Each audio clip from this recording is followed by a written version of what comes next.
Hola, ¿qué tal? Mi nombre es Alejandro Vázquez Ortiz, soy escritor y editor y estamos aquí para el primer capítulo de el taller de fundamentos de la escritura creativa llamado, o que llamo yo, el borrador. ¿De acuerdo? Ya vimos en el capítulo anterior algunas cuestiones fundamentales, cuestiones más bien como prolegómenos sobre expectativas y conceptos. Y esta vez ya nos vamos a meter un poquito más de lleno en materia. Y lo primero que siempre hago en este taller es hablar de metodología de la producción. Es decir, como ya dije en el capítulo anterior, estamos enfocados a un tipo de literatura, al tipo de literatura que se escribe con cierta regularidad para la producción de una obra, ¿no? Entonces, para ello se necesita cierta metodología para escribir, eh, que es fundamentalmente la organización del cómo vamos a escribir. Entonces, para desarrollar una metodología de producción, y siempre digo metodología de producción porque luego cuando utilicemos metodología respecto de otras cosas como es el proceso creativo, pues no quiero que haya esta confusión, ¿no? Entonces, la metodología de producción se refiere exclusivamente a la forma de escribir, al cómo físicamente escribimos y cómo deberíamos organizar nuestro flujo de trabajo. Entonces, la metodología debería contar con algunas cuestiones, ¿no? Que yo creo que son fundamentalmente 4. Eh, es primeramente un lugar, segundo, un tiempo, tercero, unos conceptos que los tengamos lo más claro posible, y cuarto, un flujo de trabajo. Estas 4 cosas deberíamos estarlas siempre teniendo en mente para poder mantener una cierta constancia a la hora de la escritura, ¿no? Parecen cosas de perogrullo, como luego dicen, pero sí creo que son muy importantes y en la medida en que los tengamos claros y podamos, pues sí, estandarizarlos, será mejor para nuestra producción. Esto de los lugares como que es también como muy obvio porque pues, evidentemente cuando alguien escribe, su escritura ocurre en un lugar, como ocupamos un lugar en cualquier parte del tiempo, pero a lo que me refiero con, con esto es que tendríamos que tener una especie de rincón, un lugar que sea para nosotros el espacio ideal para la escritura, ¿no? En este caso, por ejemplo, yo estoy ahorita en mi escritorio, que es el de mi estudio donde realizo esa labor, pero no siempre he tenido el acceso a este escritorio, ¿no? Por ejemplo, mi primer libro lo escribí como estudiante en España, entonces pues eran los tiempos muertos, en la biblioteca, en mi cuarto, en donde a medio camino entre un trabajo y otro se me ocurría la escritura de un cuento. Estoy hablando de Artefactos, que salió en el año 2012, ya 10 años, por cierto. Eh, y, por ejemplo, mi segundo libro, que es lo tengo por aquí,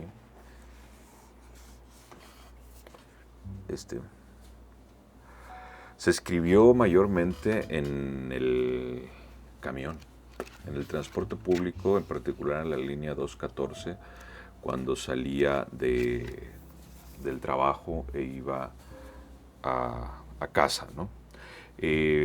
Hacía un trayecto largo y ahí escribí gran parte de los cuentos. A veces leía, a veces escribía, dependiendo de lo que necesitara, ¿no? Los tiempos de igual forma, ¿no? Como acabo de decir, entre tiempos en un trayecto, que son estos espacios que se abren, sobre todo cuando estamos en un proceso en donde todavía no conseguimos profesionalizar la escritura. Eh, creo que son fundamentales, ¿no? Por ejemplo, últimamente estoy escribiendo en mi caso, en la mañana, ¿no? Despertándome en la mañana, trabajando lo más que se pueda en esta cuestión, ¿no? Antes de ya dedicarme a las cuestiones de mi día a día y ya regresar en la noche, ya dedicarme más bien a la lectura.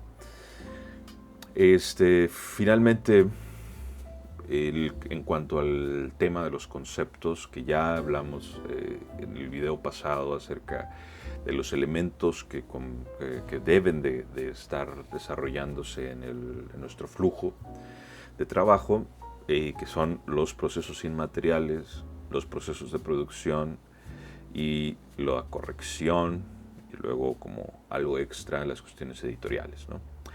Eso ya se comentó. Esos son los conceptos que tenemos que tener lo más meridianamente claro. Y finalmente, nuestro flujo de trabajo se trata nada más y nada menos que la ordenación de estos conceptos, de decir, bueno, en qué momento voy a realizar qué cosas, ¿no? Yo tradicionalmente también en este taller yo hago una ejemplificación de lo que a mi entender es y representa cada uno de estos conceptos, es decir, como si dijéramos que el 100% de un texto es la producción final, en cuánto o en cómo distribuiríamos en cuanto a un porcentaje la cuestión del trabajo, ¿no? Yo, y esto es algo así como, porque creo que realmente la escritura ocurre en estos espacios, divido a los procesos inmateriales, o más bien le doy a los procesos inmateriales por lo menos un 30% del trabajo.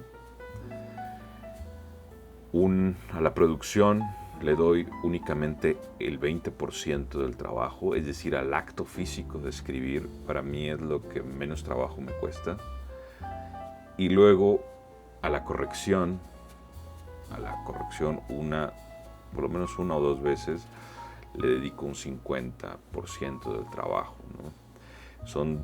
Con estos tres espacios ya suman el 100%, pero sí quiero recalcar eso, que yo pienso que casi lo más importante de la escritura no está en el hecho de escribir, sino en los procesos inmateriales, es decir, todo lo que ocurre antes de que siquiera nos demos el tiempo para la escritura, y lo que ocurre después de que ya se produjo un texto en mayor o menor medida, ¿no? Que es la revisión constante de encontrar detalles, de mejorar cosas y demás, ¿no?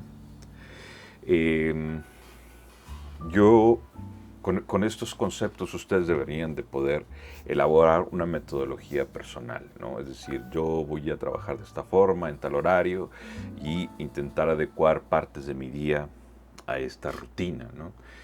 No siempre se trata, como ya he dicho, de escribir, y de hecho lo que les estoy diciendo ahorita es básicamente que lo que menos importa en la escritura es la escritura en sí. Esto puede parecer paradójico, pero no lo es. Yo llevo, por ejemplo, durante los últimos 2 años aproximadamente, después de que inició la pandemia del COVID y demás, lo único que he estado haciendo es estar pensando y tomar notas sin escribir casi nada materialmente nuevo hasta hace muy poco, unas 4 semanas aproximadamente que ya llevo trabajado cuestiones, pero todo esto es porque es el proceso creativo que me ha llevado a esto, ¿no? Entonces recordamos, solamente para tenerlos frescos en la memoria, como ya lo dijimos la vez pasada, los procesos inmateriales constan del proceso creativo y la producción o la generación o ideación de una escaleta diagonal / estructura, ¿no? Estructura narrativa. Después pasaríamos a los procesos de producción, que sería la elaboración del texto. Aquí y esto es una cuestión personal mía, que ahorita voy a desarrollar un poquito más, pero que forma parte de mi flujo personal de trabajo, yo tengo 2 momentos en esta etapa de producción, que es una primera escritura en borrador a mano y después un segundo borrador ya transcrito a la computadora. Ahorita voy a abundar más en eso porque es una de las cosas que como que he visto que la gente tiene como que más dudas o les parece algo como anticuado o del siglo pasado, ¿no? Y finalmente la corrección, y esta corrección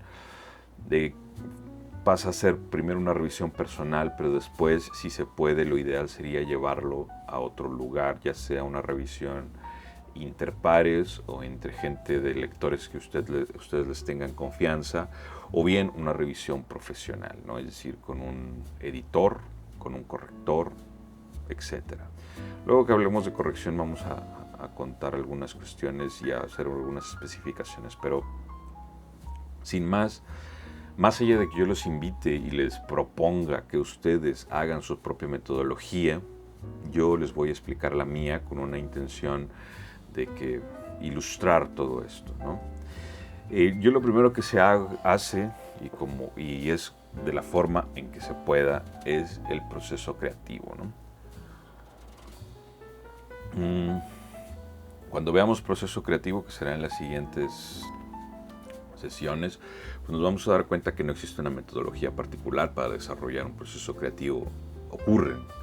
Son ocurrencias, básicamente, ¿no? Hay que tener intuición, hay que reconocer el tema, hay que abrazarlo, desarrollarlo, seguirlo, investigarlo. Como digo, llevo 2 años sobre eso, dándole vueltas una y otra vez. Eso es lo primero. Existen unos elementos que después vamos a ver que más o menos nos pueden dar una sensación de completud dentro de este proceso creativo, al menos a como yo lo veo. Y a partir de ahí empezar a desarrollar o a elaborar una estructura narrativa, es decir, una forma de escaleta, de orden en que se va a desarrollar nuestra historia, ¿no? Esos 2 temas, como les digo, los vamos a ver en las siguientes sesiones. Ya una vez que yo tengo esto en notas, en escritura, a veces utilizo audios de notas de audio para más o menos ordenar esto. A veces incluso lo hago, por ejemplo, este proceso en los tiempos muertos del tráfico, por ejemplo, en los traslados y demás. Ahí es cuando se dice esta frase medio hecha, pero con ciertos vicios de verdad, de que el escritor escribe a las 24 horas del día, ¿no? Es decir, siempre está trabajando al menos en un segundo plano con este tipo de cosas, ¿no? Una vez que tenemos eso, como yo digo, yo hago mi primer borrador a mano. Esto es una cosa que yo me he dado cuenta que a mucha gente le saca de onda, sobre todo en una época como esta, en donde pues todo está tendiendo más hacia lo digital, hacia la vaporización de los soportes. Alguien me decía, si yo pudiera escribir casi nada más pensando, yo me quitaría de todo el trabajo de escribir. Y puedo entenderlo, puedo ver la comodidad que eso sería desde el punto de vista de la simpleza. Sin embargo, yo realizo de hecho, aquí tengo todavía, por ejemplo, esta libreta, es muy vieja, esta libreta aquí. Aquí tengo todavía precisamente los textos con lo que escribí en este libro que ahorita les mostré, ¿no? Miren, por ejemplo, este texto que tiene el título de Visvisa. Este es de hecho el primer cuento que abre este libro. Aquí lo tiene. Visvisa. Este libro, por cierto, publicado en Tierra Adentro, ganó un premio Comala en el año 2015.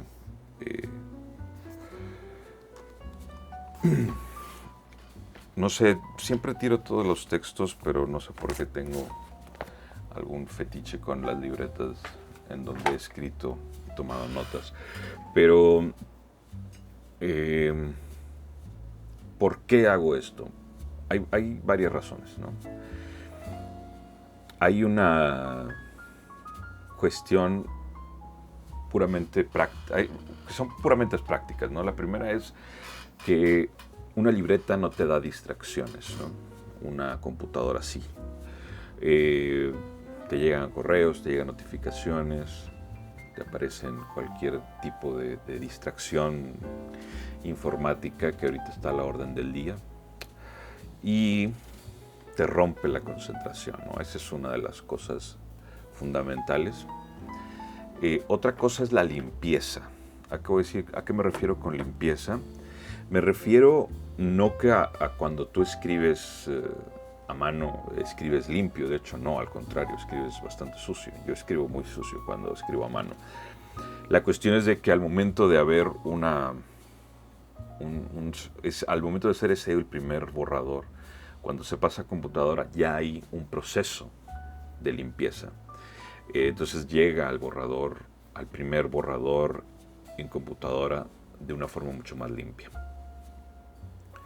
Y finalmente, otra cosa que puede parecer un poquito más difícil de comprobar o difícil de sentir, pero es una cosa que yo estoy convencido de eso, que es la capacidad de la sincronicidad entre la mente y la mano, sobre todo la mano al escribir, que es una sincronía que no se tiene entre la mente y el tablero, que es, y ustedes pueden hacer el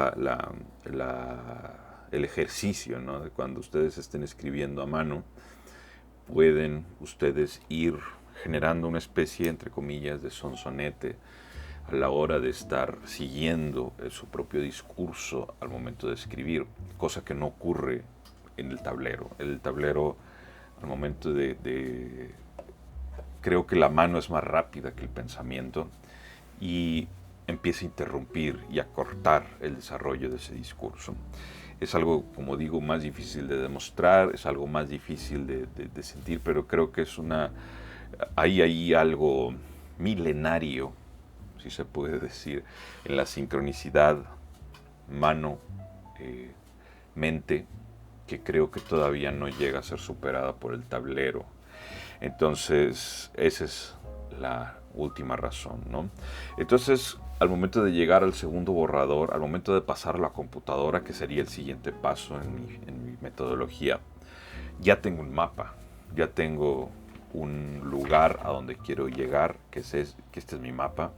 Entonces, cuando hago la transcripción, ya no importa si me distraigo, si de pronto me llega alguna cuestión del trabajo, si tengo que atender algún otro asunto, porque ya tengo mi mapa, ya sé a dónde tengo que llegar y ya sé el camino para llegar.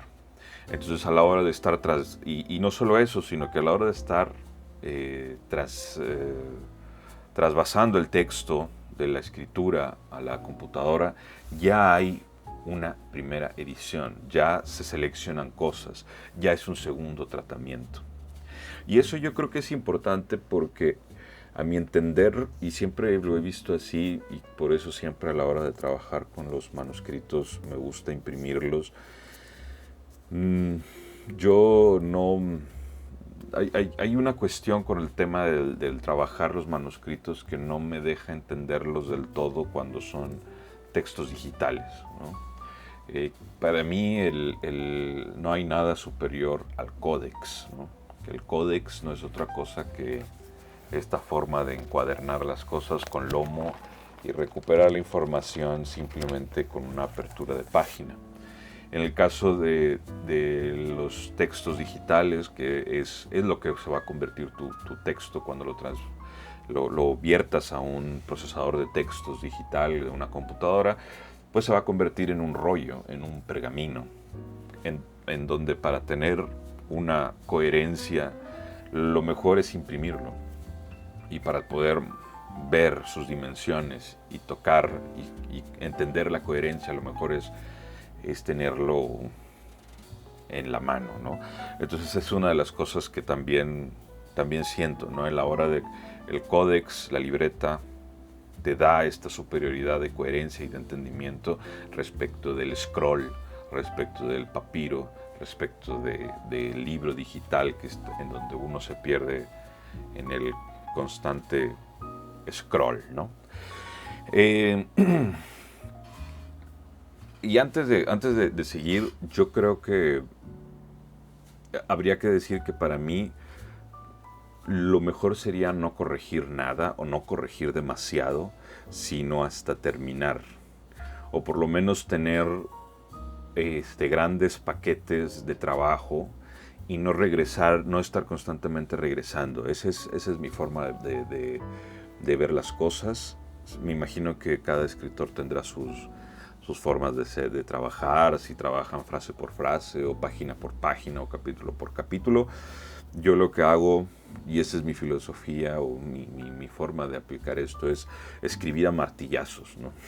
Es decir, escribir, sacar el trabajo, producir el texto, después editar y o corregir con una especie de lo que en artesanía se denomina, o en la escultura se denomina gubia, que es algo así como una especie de navaja para ir cortando e ir dando formas y acabados como un poco más, más terminados. Y finalmente realizar lecturas finales muy suaves, ¿no? Con lija, con un trapito para estar puliendo las imperfecciones que vayamos a estar viendo en el texto, ¿no? Pero no me gusta estar produciendo y a la misma vez intentando dejar la forma final del texto, porque por muchas cuestiones, porque siento que es dar esta sensación de que no se está avanzando por un lado, pero sobre todo también porque una de las cosas que yo doy mayor prioridad es a no estar como desgastando tiempo y energía en esto, ¿no? Entonces, en la medida en que aprovechemos el tiempo será mejor. Y yo no sé, por ejemplo, cuando se acaba de escribir un capítulo, yo no sé ni siquiera si se va a quedar así, ¿no? No sé si este capítulo, sobre todo refiriéndome a grandes novelas, porque esto es referido sobre todo a una novela en donde pues se produce un pedazo del texto, pero todavía falta muchísimo más. Yo no sé si esto que acabo de producir se vaya a quedar en la forma final de la novela. No estoy todavía seguro aún de que esto vaya aquí, entonces no le veo sentido a estarlo limpiando si ni siquiera sé si se vaya a quedar. Entonces, a partir de ahí ya llegamos a una primera revisión, que suele ser una revisión personal, una revisión, una corrección propia de estar buscando, bueno, rimas, ripios, incoherencias, cosas que sobran, cosas que faltan. Este capítulo no va, entonces déjame lo quito. Y como no lo corregí sobre la marcha, entonces no perdí tiempo. Una o dos veces. Y después, si se puede, pasar a una segunda revisión, como ya dije, con algún lector de confianza o bien con algún lector profesional, ¿no? Ya después llegaríamos a las cuestiones, como dije, ya muy externas, referidos a la cuestión editorial respecto de las dictaminaciones o premios literarios, que eso ya sería como las etapas finales que ya darían como salida a todo esto que daría cauce a este flujo de trabajo. Entonces, esta es la forma de trabajar que tengo yo. No es la única, es la que a mí me sirve, es la que ya he estado haciendo, como digo, desde hace más de 7 años, 8 años o más, y es la que sigo haciendo hasta la fecha. Pero, si a ustedes no les gusta escribir a mano, adelante, si a ustedes no les gusta tal o cual, pero básicamente esa sería la estructura. Ya antes de despedirnos y antes de decir que la próxima sesión, bueno, va a haber una sesión antes, pero la próxima sesión vamos a estar viendo primero el proceso creativo, que es una de las cosas a la que yo más le doy importancia. Sí quisiera decir que me gustaría acompañar este taller con lecturas. Y la primera lectura que creo que sería necesaria para ver este tema es nada más y nada menos que esta, que es de Edgar Allan Poe. No es El Cuervo, lo que tenemos que leer o lo que quisiera que leyeran, sino esta, La filosofía de la composición de Edgar Allan Poe, que es diferente, que precisamente lo que es esto, ¿no? Es una forma que Edgar Allan Poe tiene de decirnos cuál fue su metodología para la escritura de este poema famoso que es El Cuervo. Yo creo que vale la pena ver una metodología de un escritor clásico como es Edgar Allan Poe y pensar, ¿no?, para el desarrollo de nuestra propia metodología, pero para también entender cómo el desarrollo de esta tipo particular de escritura, que ya decía, se basa principalmente en esto, en una metodología de producción. Ya comentaremos más adelante si qué tan válida o no, qué tan cierta o no es la metodología que propone Poe, pero yo creo que es interesante verla de entrada y para ayudarnos a comprender y a desarrollar nuestra propia metodología. Entonces, hasta entonces, pues nos vemos. Muchas gracias.